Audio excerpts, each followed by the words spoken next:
Machiegni kendo kidieny mar lesson chenro mar wuodh geno kako osechakore ayanga pod wadhi nyime wadonjo e kidieny maber wara ng'iyo anena tie ndiko tie gima bende walose jomane kokadhe lesson marwa ma osebedo kwa wuoyo bro wuoyo kuom dweche madirom adek mano yueyo kuom Kristo jomokadho nwang'eyo wach mar bi uru ira mano wuok e buk mar Mathayo 11:28 kawuono wadang'e anena to yudo yueyo e tudruok mar joot e tiende ang'o ere kaka tudruok mar joot nyalo kelo yueyo ne ng'ato ka ng'ato. Wan gi jayalo Evangelist Charles Odinde mar Kisumu Central SDA Church ma bende wantiere gono nong'e anena wachno mar yudo yueyo e tudruok mar joot ka bende wabro dhi godo nyime nyaka ang' wayudore puonjno e yor makare nyawayaw kod alam. Erokamano ahinya wayudo thuolo machielo mondo mi wawach wachni Roho mari maler otelnwa nyaka watieke nying Yesu Kristo ma jawar. Amen. Happy Sabbath. Happy day. Happy Sabbath and good news. Nwayudo wach mar biuru ira. Jomo jony kendo gangore mapek tana miu yueyo. Juma mokalo. Yueyo mabende koro nwalose ni. Odiochieng' ma kawuono wadang'e anena to yudo yueyo e tudruok mar joot ni. Ere kaka tudruok mar joot bende koro nyalo kelo ne ng'ato yueyo kata ere kaka koso maonge tudruok bende nyalo kelo midhiero ne ng'at mano machielo. Mano wach maber wadang'e. Wach wich wuok e buk mar Petro mar 2 Petro mar 2 3:17 to kod 18 wacho ni to un joherana useng'eyo weche gi chon emomiyo ritreuru mondo kik wuond mar jo muduore oteru uwe kindau to donguru kuom ng'wono to kod ng'eyo mar Ruodhwa gi Jawarwa Yesu Kristo. Duong' obede ne koro kendo ndalo duto nyaka chieng'. Amen. Kiana soma maber en dhulu madongo kanyo. Ong'eyo kaka odhi mbele. En wach mabende koro wadang'e anena kendo kiyudo gima jandiko wuoye kae. Wuoye about Joseph, sigand Joseph kod Ruben. Abo some matin mabende nitiere kae. Wuoyi matin no yo makenda ahinya nokawo thuolo mondo koro fuar wetene e lwasi mane ok ong'iyo godo eka gikone to nonenogi. Noyudo osebet komanyo wetene kuom ndalo mang'eny ahinya. Kaka nomedo sudo machiegni kofwayo lwete malo kama koluongo oganda mane ni kod wang' mamor mane ok ni kod wang' mamor kata matin. Ne ok oyudo gimachielo mak mana rwak mang'ich mano wetene hie ka wuon wetene hie ka kuom adier tiwacho ne dwaro ni mondo koro nege. Ka dine ok en mana nikech Ruben dine ok obedo e sigana machielo mane ng'ato nyalo nyiso. Ruben noyudo teko mar yombo wetene mondo sande mana matin ka wete bugo mane onge kod pi. Bang'e achien Juda mane obiro kod chenro maduong' mondo koro ne gigole kuom gichutho mondo gilos kode mwandu bende mondo giuse ne jo ohala moko mane kadho gi ng'iewo wasumbni. Iwacho ni mano ranyisi miwuoro manade kuom joot maonge kod winjruok. Point no manyiso joot maonge winjruok gima notimore kanyi winjo kane koro otemo fwayo to kata wetene to samoro dwano use. Iwacho ni waweru ng'ado tim ang'o ne gijalo mae puonjruok mabende wadhi doka wadhi ng'eng'enya wach mar Joseph. Ang'o modang'e yueyo yudo yueyo e tudruok mar joot. Erokamano. Chakruok 40 gochiko kadhi mbele wuoyo kuom ng'at achiel kende Joseph. Kendo Bible history wacho Joseph mang'eny ahinya. Jandiko moro wacho ni Joseph en antitype of Christ. Weche mang'eny mowuok kuom Yesu Joseph be chalo kodgi nikech chakruok mang'eny owuoyo kuom Joseph. To muma wacho ni Jakobo onyuomo Lea gi Rahel. To Lea nitie to Rahel otho. Kae to nyuol Joseph gi Benjamin yawuoyi ariyo. To muma wacho Jakobo koseti to oro wuode ma Joseph dhi e pap dhi ng'iyo wetene makwar. Bible history wuoyo kuom rombe machon ne kwamne bungu. Ing'eni joma chon nodak kaka jo Masai. Kane lum ni ka to gibiro ka. Ka lum ni gwatwa negi muka ma. Koro Jakobo kwa ufupi okono Joseph ringe dhi ng'eno weteni kaka dhi e kwath kono. Muma wacho jandiko be wacho ni okawo ndalo mang'eny komanyogi. To sama no wuotho no fwal wete to penjo fwal wete to go koko. Kae to ginene gi chien. Kuma gichopo niluongo ni Dothan. E pauno gineno Joseph kabiro. Kae to ging'ado wach achiel. Odo temenade odwano nege. Yes. Koro jandiko kele machiegni ni ka giseneno Joseph kabiro to ging'ado wach ni gidwa nege to kochopo to yawuoyo make. Koro Ruben mowadgi maduong' to wacho ni joka ma rembwa we nege. Afwenyo ni kare nitie mpango moko minyalo chanwa. Odichieng' kata otieno. Ka wawinjo kata ok wawinjo. kuom jomwa geno kata jomoko geno kare jaluo no wacho adieri oyieyo chami to kudhi tang' ahinya jomoko nitie wangerore go wawuoyo go wamorgo kare gin jowasigu owetene owuon ema jandiko wuoyo kuom yudo yueyo e tudruok mar joot. Jandiko ma msungu nowacho divided we fall and united we stand. Kaito yudo kofwenyo ka ngima odhi bedo matek e odni ni ji opogore. Namba 1 wadhi neno mbele kocha kaka muma wacho ni kik ng'ato nyuom nyako gi nyamingi. Emomiyo Jakobo timo makosa mokwongo mar nyuomo Lea gi Rahel nyithi dhakadi nyithi dhakachiel obedo tabu. To ko gisechopo kaito Joseph wacho ni gima tim mondo akonyego mayot en niya kar wanyume bur kar nege. Ruben ne gombo mondo odhi okonye badaye. To Juda biro gi wach ni oyo gineno jo Ishmael ka gil piny Gilead wause giuso wadgi. Wach machielo maneno ka ni ranyisi monade kuom jo ot mane onge winjruok. Tiende ni onyalo bedo karo wete ma dhaka achiel wadhodho thuno achiel to kwawuo. Jomoko winjo kendo nenowa ka gino wete ma ok wuo kowadgi monyuol gigo. Jomoko bende agwen kuma gintieno anyuola no okwinjre. Kawuono udwa winjo kaka Joseph owae ngimane mochopo kumoro kaka polo chano to gimoso maduong' ni tudruok mar joot nyalo miyo wayueyo kata nyalo ketho yueyo maro. Tudruok mar joot no nitiere gimunya kokel. Onyalo loso kata onyalo ketho. Miyo koro wacho ni Jumane wadang'ene kaka Nyasaye timo tijne kokelo chango kod yueyo mar chuny. Kata bende tudruok maber mar joot ni mano Joseph gene to ne ok ber kamano. Wacho bende wadang'ene chak tich pogruok manie dala. Nyalo kai wacho ni pogruok mantie dala ka pod wang'e mana sigana mar Joseph no. Iwacho ni nong'eyo kit pogruok mane nitie kuom miere. En gima ne ochakore kod kwerene. Mano kichako gi Ibrahim gi Sara. Seche ma Sara nofwenyo ni ok onyal nyuol, to nowuoyo gi Ibrahim moyondo mondo okawo jatichgi ma iluongo ni Hagar donge. To e kinde mane Hagar ofwenyo ni koro osemako ich. Piem koro nochakore ka. Kendo koro wach ni piem ne mabende koro ndongo mos dongo e lwasi machal kamano me Ishmael kaachiel gi Isaka. Bende nobedo gi kido machal gi macha. Yalo kai koro nyiso ka gini okaro chakore mana kucho. Ochakore matin. Kendo koro biro joot kae mon ochako dhi bende nyithindo. Ka koro pogruok manie dala jayalo kai koro puonj mane mabende wadwa yudo ka utende. Dong neno ka Sara ok nyuol. Kendo adwa kono jawinjo gi janeno ni ng'ama winjo nyuol en Nyasaye. Ajua ko kupi ng'ato nyathi. Nikech muma wacho ni noloro Sara. Ana min Samuel nolore. Lea nolore Rahel nolore kata Lea. Tineno ka Nyasaye koyie to timore ka kodwaro. Koro ka Sara neno ni keng'eny. Okadho menopause ma josans wacho dhako nego bende nyuole. Kae to Ibrahim bochako ng'iyo kone dhako ni adwa tho gi wiya. Jaluo ng'e wachno kabisa. Tho gi wiya no ging'eyo kabisa.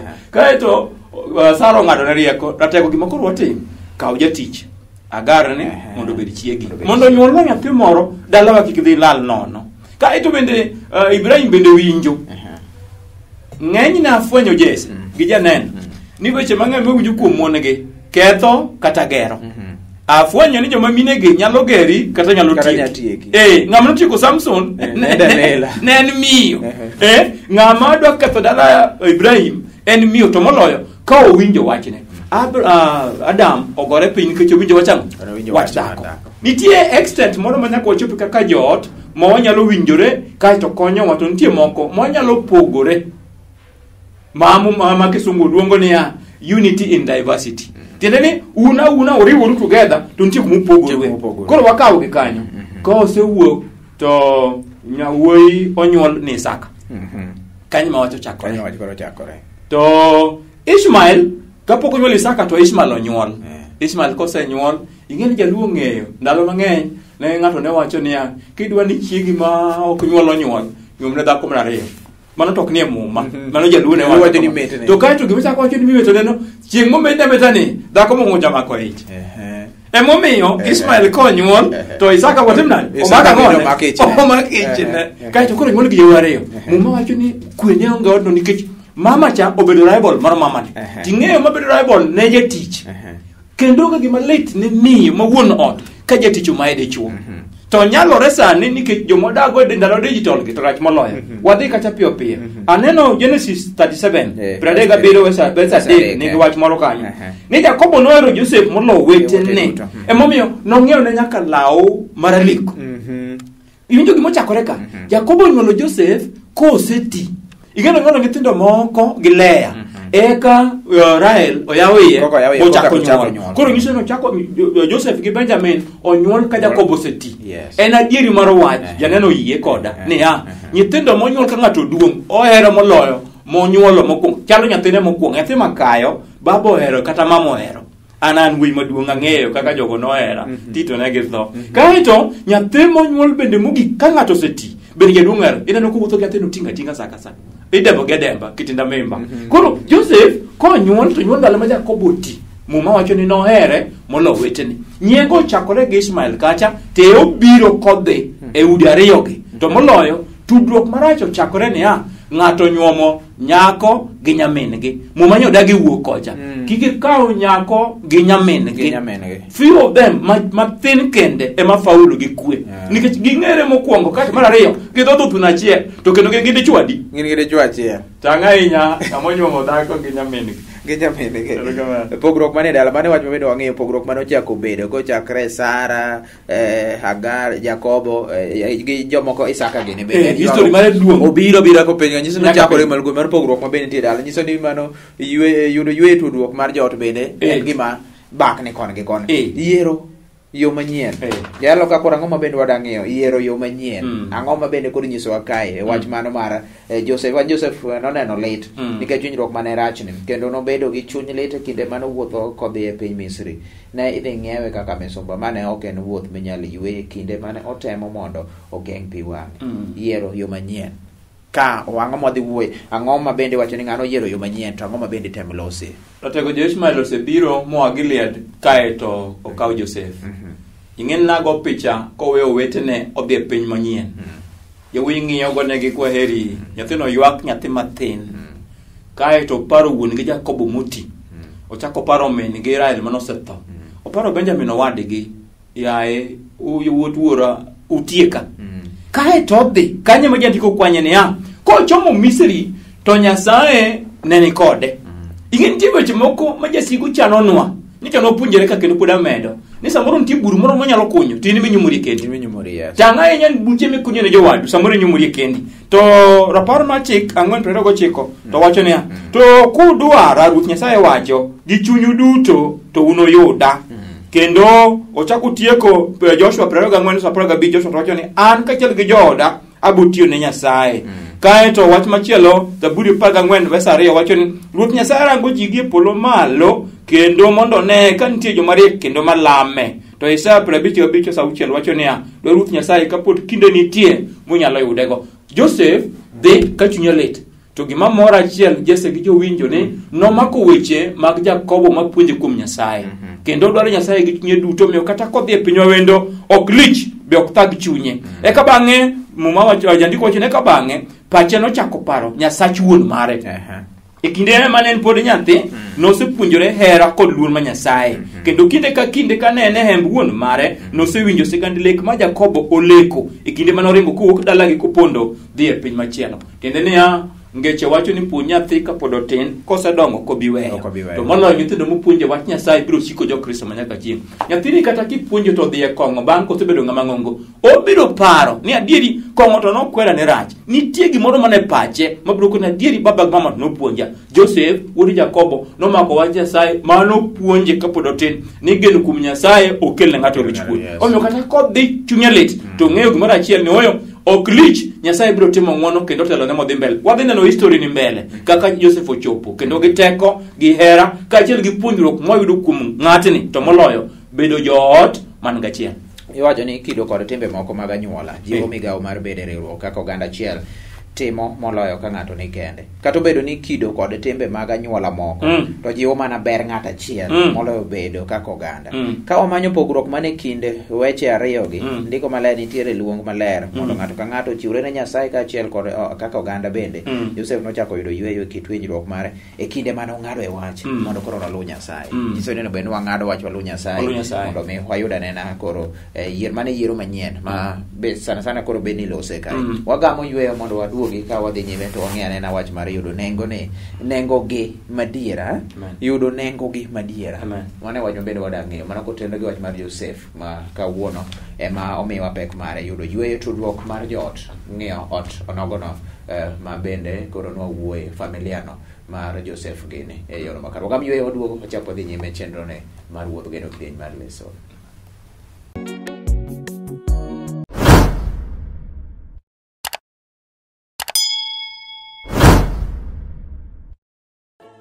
Machiegni kendo bang' gamo yweyo puonj moro aseyudo yiero yo manyien mabende koro wadhi nyime wayudo wer kanyo mar iluongo mawero kanyo kod Royal Friends from Nakuru wacho ni Yusuf en wer mabende tudore kod gima opuonjore kae kaka Yusuf bende ne usoge gi jowetegi ni dwa nege mana ema bende koro donjo gi tieny mar machielo jalo machiegni ahinya wang'e anena yudo nengo gi madiera nyiso chak ma kanyo kindiko ni kata bedo ni Joseph nosebedo kod paro moro amora mar pondo kendo yudo kaka no nyalo dak dalagi negisedinore duto e kinde mane ochopo e Misri kama Joseph ne ong'iewa e od jamoko moro mane ji omiyo luor ahinya kendo chakruok kod 39 nyisowa ni Potifa nono Potifa jaduong' mar Farao jatelo mar jorit mar Misri nong'iewe e lwet Jo-Ishmael. Apoya nono wuoyi matene noyudore ka en kama iwacho dhok mawendo kaachiel kod timbe mopogore opogore yudo nengo gi madiere jayalo ang'o ma wayud kae kore puonj mosebedo kwa Joseph ochopo Misri kaeto jo-Gilead kochopo kacha to kare slave trade ni nochakore kare bechon eka ouse to kose ouse to ng'amo ng'iewe iluongo ni Potifa Potifa ne ng'ama duong' ahinya e ndalogo to moloyo telo mar od Farao kaeto tere od Potifa jachien be awuoro kaka jachien jakinda nyathino dhi e piny manyien mokia piny mawendo wan man Uganda waneno ka jomoko wacho dhok mikia chunyi umok Uganda ka wanti TV mna mar jo Uganda go radio mar jo Uganda go Uganda ngato mna kesunga chel Kiswahili be gikia ido ka iwacho kusalal ane piny ma ifonyo kendi ni ne piny mawendo nyathino rire piny mawendo kae to Nyasaye timo ng'wono ouse od Potifa isa prangan ga deko sachiel wacho niya kikubed maluon nyikwa Jakobo nikech asewarou aseluongou gi nyinga un joga awuon kare gima Nyasaye dwaro ndo time ni ya kikwabed maluo Joseph ojengo dende nikech oneno ko use e od ng'at maduong' oyudore State House ing'eyo onyalo bedo ni en ng'at mo usi to kare uso bende pogore dwore komo usi jaturo mo ntime ne wacho ga niya itiyo kanye itiyo kaka ng'a kanyo itiyo kaka Titiyo kakanga. What is you in that company? Who are you? Who? To Joseph ko usi to drag State House. Muma mia nyera e nyane ya. Kosebedo kanyo to Nyasaye otimo ng'wono. Muma wacho ni Joseph ne jaber mar neno namba 1 to namba 2 ne ng'at muluor Nyasaye. To namba 3 nong'e tije. Eka tich dhi kode nyime kendo hero tije. Nitie joma ng'eny mohero tijegi to nitie joma ng'eny maketo no ng'e tich to kare giketi muma wuoyo kuom Joseph. To e kinde no Potifa nigi dhako Mrs. To Mrs. ni dwa kelo problem mbele kacha kwa dhi neno. Teka enene ya nengo mar adiera mar bedo ja Kristo dwa neno kuom Joseph. Ema jandiko wacho niya ni kata bedo ni paro moro ma dala no nyalo bedo kum no ko nyalo wuok State House nikech security manitie ne nyalo mi ok nyalo sudo namba 2 dok nyalo wacho mondo kadhi mochop kuma no ae ne tek to gima ne thage moloyo en niya to wete naka koro para ngokuoma tinge nok thage nikech gima ne chano maduong' en mondo gitim nade ginege ma favor mano timoni en naka police mono ko na chik moro ko na niya en ja prison uko na igen tigala mukelegi wan otimone gino favor otherwise onego benwa nego gi tiende ni uko no gela ni anoka maki an gima ne temakia an gi mokelika okeli modanegi en na favor ni podi gima nyaka kawuo emo Joseph ko chope piny mawendo en ang'on ma Nyasaye omake wach mogik maneno ka niya ka kuma dire gi ndiko wacho Joseph nopuonjore gima wan waduto wasepuonjore ka wayiengore mana kuom joma moko ni ema mondo nyiswa nengo ma wan godo to kare biro bedo ni wan e okang' marach ahinya kendo waonge gima wanyalo timo nikech ng'ato ka ng'ato biro pako mana gima wan kaka wachalo kar timo kamano to winjore wayang nengo wa kuom gima Nyasaye paro kuomwa kaka Nyasaye nenowa to kuom gik ma kawuono watimo. Tiende ni kwang'eyo dhano mondo mi wabalu marwa to wan balu lese nyim dhano. Emiyo nyithi Jakobo joga Jakobo nokochunogi kata wuon gi ohero Joseph kata ong'eyo ni nengini kata min gi osetho kata gedungo bedo moti okobadhogi gin ginyalo uso wadgi madhiyo. Tanga inya gi jok miwuothogo. Tanga inya gi jok miwuoyogo. Tanga inya gosiepeni. Wede gosiepe moko joma richo to gima duong' mafwenyo ka e weche te Nyasaye nyalo kendo nitiere kaka oneno ng'ato ka ng'ato ma kisomo buk bende mana miwa kanyo Malaki 3:17. Amen. Ni Ruoth Nyasaye manyalo gik moko duto wacho niya, chieng' ma ang'ado e bura to ginibed joga wuon kendo ginibede mwanduna. Anabednegi mang'won mana kaka wuoro bedo mang'won ni wuode moluore. Nyiso ni nitiere kaka bende otimo ang'owa oneno ng'ato ka ng'ato. Koro nyaka bed nyaka bed mang'won mana kaka iwacho ni joma jojela joko neno mana ng'won ne yang moro moyo pod ngima. Koro nyaka bed tie Ruoth Nyasaye. Wach mar timo osiep kaka Nyasaye bende koro timo. Moda ng'ane kaka Nyasaye to timo osiep ina mane. Motelo sigan Joseph ka en Misri nochako kawo okang' maber miwuoro. Joseph nochiwore chutho ni Nyasaye kendo Nyasaye nogwedho Joseph ka odongore e okenge opogore. Mano mane wacho ni koro mane ok onyal kata ok onyal paro e od Potiphar. Ere kaka Joseph bende dongore? Ang'o mane dongruok mane odongore to ok ofweny e od Potiphar? Muma wacho ni Potiphar nomiyo Joseph weche te mondo riti. Yes. Nyaka ngimane mondo riti. Gimoro achiel kende manotame kuom chiege. Nowacho ni oda gi mwanduna awe lweti mana gimoro achiel. To jandiko wacho niya, chi Potiphar ne thago Joseph pile ka pile. Neno ka jachien jakenda. Nikech nyathine ji slave ma ng'amo tue. Tiende dhako chane gi teko kuome kata koro bende gi teko kuome. To ige gimo chako timore kendo mama ne okasre go Joseph pile ka pile. Jachien jakenda kaeto wacho tuch ni chandruok moman jandiko wacho ni Joseph ni kod chandruok gi chi Potiphar. Samoro winjore wachako apar malong'o kuom wachno mondo wakete kama. Chi Potiphar ni kod chandruok moro. Oneno ji mamoko mana kaka gik moko ma inyalo yondhi ka itiyogo marach. Dhako neno Joseph kaka tool minyalo tigo kumoro amora gi samo dwaro. To kato momaki Joseph nowacho wach achiel ne mama ni mahero. Ere kaka datim richo machalo kama ne jatenda Potiphar kaeto gi Nyasacha man malo. Tende no ng'iyo piny to ng'iyo bende polo. Ing'eyo chances bilagi joma ng'eny manena ema dewe. Jose dunga ni nitie sugar mummies gi sugar daddies. Chances bilagi joma thin ema nyalo we. Ni chi president, chi governor, chi MCA, chi ng'at maduong'. Okwa ifora favor ni kati tamuri muma wakenda kone ye no wang ma Joseph no rengo mo we kode kosewe kode to tene chwore evidence tosha atene ne dwa maka Rape cases noko chakore kawuono chakore chon. Joseph ochomo jela wane mbele ka wadhi. Ero kavana ahinya. Mago wach mabende koro wacho ni Joseph nofwenyo ni noko nyal chiko kaka joma moko timo yiero. Mano mo wacho kanyo. Kata kamano nong'ado wach mar dak, hero kendo mondo otimne jogo ma en godo machiegni e yo ma ginyalo miyo Nyasaye luor. Joseph no sepuonjore mar dak e nyim Nyasaye. Paro makama nokonye mondo koro geng' tem. Amen.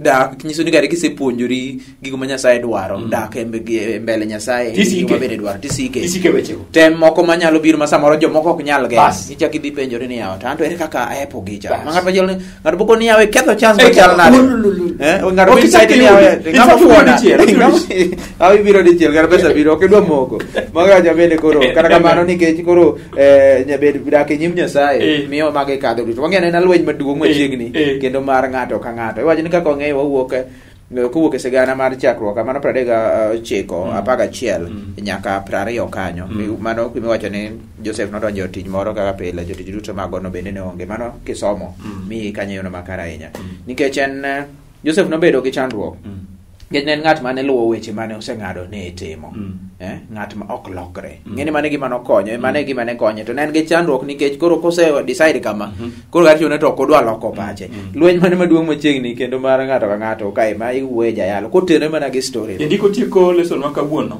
awacho ni lweny maduong' otuch kendo ni nyathi mathin ni otere jela kara fwenyo ana yale jela to jela mang'eny otwe innocently to jela mang'eny bende timo tabu margi Joseph oter kacha ko hangne Ingen jela masani nyalo hangini midage maisha. Jela moro nena kasa ni mo hangine mo 25 years. Nyalore. Emomiyo dhako ne hango ne Joseph kai to dhi. Nyasaye otimo ng'wono ni ya leko tuche jela. To Joseph ne ja Kristo pod olemo. Kai to leko tuche to loko lek ne jotich mar Farao. Tadiero kono ngata chiel ni tidinegi to ngata chiel itidhi goli jela ka kendo diketo tich manyetemo. To kone wacha chiel ratego ka isedok e tich ipara mae wach ma dotigo go chokruogni joma ng'eny nitie ma ka Nyasaye timo malo to wigi wil. Joseph okone jela cha ni ko se Nyasaye doke e tich tema nade ipara to kawe gariyo kapok oparo Joseph potom ne jela kae to bang'e no pare ka leko biro manyaka Farao lokne leko igni abiro mag chandruok igni abiro mar mor otame winjo oneno ka dhok mobero gi dhok machwe obiro to mobero ka chamo machwe ka to mato lek bila manene to jatingda ito konene nitie ng'ato nyawe jela ka nyathi moro iluongo ni Joseph onyalo loko ni in fact en noloko na ni ng'ata jeli dhi negi to ng'ata jeli dhi tich ayudo tich ka Farao paro nyathicha ting'e gima nomako dhoga ka deo ng'wono ma Nyasaye Joseph ng'en donego nonegi chon nikech ng'ato kokoni ni ng'ato mesigi chiegi to nyathi mana mabe yore bira kama nisiketo ka ne en ng'wono ma Nyasaye mondo osik kanyo kaito wach mogik maneno ka ni wabed motegno kuom Ruoth Nyasaye mano ndike Efeso 6 verse 10 to wach mogik en bedo motegno kuom Ruoth Nyasaye 13 wacho ni manreuru gi lweny duto mondo lo wuond mar Satan. Dikino kelo weche te kaito bang'e Joseph koloko lek to ting'e malo mo chako bedo the first prime minister e Bible history. Kon ndiko 15 verse 20 chakruok wacho ne uchano ndhoga mondo tim na marach to Nyasaye oloko rach obedo ber. An mane teko na e chakruok te ne uchano ndhoga 15 verse 20 mondo tim na marach to Nyasaye oloko rach obedo ber. Mano ng'eno wete ne ka koro dhi ka koro kwamo ngimotamo gichako gidhi kuom Joseph gidonjo kuom to tega safwenyo ni Nyasaye man loko gik moko nyalo loko michak iduoge lwet ng'ama nyiparo no ok nyal duoge lwetne. Emomiyo akono ndalo ka ndalo ni everybody is important. Kawuono ka ok important to kiny and orucha watchman ok important ni to kiny machielo en. Emomiyo everybody is important. Giduogo kuom Joseph magi go chonge piny magi lamo Nyasaye. Joseph otho Misri kachiel gi wuon gi bendo lunya ka Misri mo bedo mo chiemo ma joka Jakobo nokotho ni Joseph. Owotieko ko wacho ne Nyasaye notera mbele mondo atele nyimu mondo akonyi. Nitie plans moko ja winjo motieko gi janeno ne samoro nyalo ywak ni marach 29 Jeremia 11 ane mang'eyo gima chano ne un gin gik maber ok gik maricho ok mar tieko to gero ok adversity prosperity. Nyasaye ma jang'wono miyo jomoko telo mbele kuma itieno mondo itimne jomoko ng'wono to kosetimo ng'wono to achal Joseph kik wanego wetewa moduogo wawenegi kendo nowenegi richogi nikech dotieko kaka ng'ama duong' ma prime minister to nong'wono kono johera nochano timo marach to polo chano rach obedo maber. Watieko kwa wacho ne samoro nyalo chano vice versa to ji to Nyasaye ma jang'wono ting'o jomoko malo kare mpango mag ngimani gi mara makiny gi mabiro Nyasaye mochano. Joseph oting' malo bedo prime minister, the first prime minister Bible history nikech owetene nouse ne gipane gitieke kara ne gigere mogo time nyalo paro nitiego ng'ato to kare medo magere. Joseph bedo nyaka jotelo koro mag jomutwe kanyo ma joluore kendo duongo tweche waje nokodewo rango gigo duto ma osekete lwet Joseph ni Ruoth Nyasaye ne ni kod Joseph kendo nogwedhe gik moko duto te manotimo kisomo 39 mano chakruok kwesne 21 nyaka 23. Wachope giko mar lesson mar dicho mopuonj mamit ahinya moyudo ko wan kae kod jayalo Evangelist Charles Otinde mabende oyudo godo yudo yweyo e tudruok mar joot. Ang'o mabende yudo kanyo, ang'o mabende kori winjo penjo magi namba makago ka piny kanyo biro penje bang' kwasetieko lesson nikech watieko wadonje kidieny mano machielo kata kamano wayudo alama kowuok kuom jayalo. Waneno lweti jadolo nikech ber chunyo pako ikendo dendi Nyasaye mangima kionde 15 chakruok ne uchano ndhoga mro tim marach to polo loko rach obedo ber. Jowasigu go mang'eny mong'eyo kata mokiowa kete lweti ndalo ka ndalo gi michano nwa kikethi e sabaton e dweni higa ma piny rachni mondo ngere ni maintie e kwane biro mari mochoko machiegni te weche te bed Nyasaye ko bedo nyithindi e nying Yesu akwayo. Amen. Erokamano ahinya. Wadhi mbele gi chenro ni mar wuodho gen. Wadhi godo nyime. Ka wasetieko lesson sani, koro wadhi nyime kanyo to kod miya nena wende mag pak nyaka ang' chop giko mar chenro ni. Adame wei kanyo kata mi wende mabende biro bang'e. Victory SDA Choir Migori, Mawero Dhambi kod Avestas Ministers Nairobi. Mawacho ni wasekale. Ng'oma bende wasekale. Kete kanyo mondo iwinja nena mago. Gima thoth ahinya kod ote mag bende biro some kinde mabiro. Kete manelo lwe TV.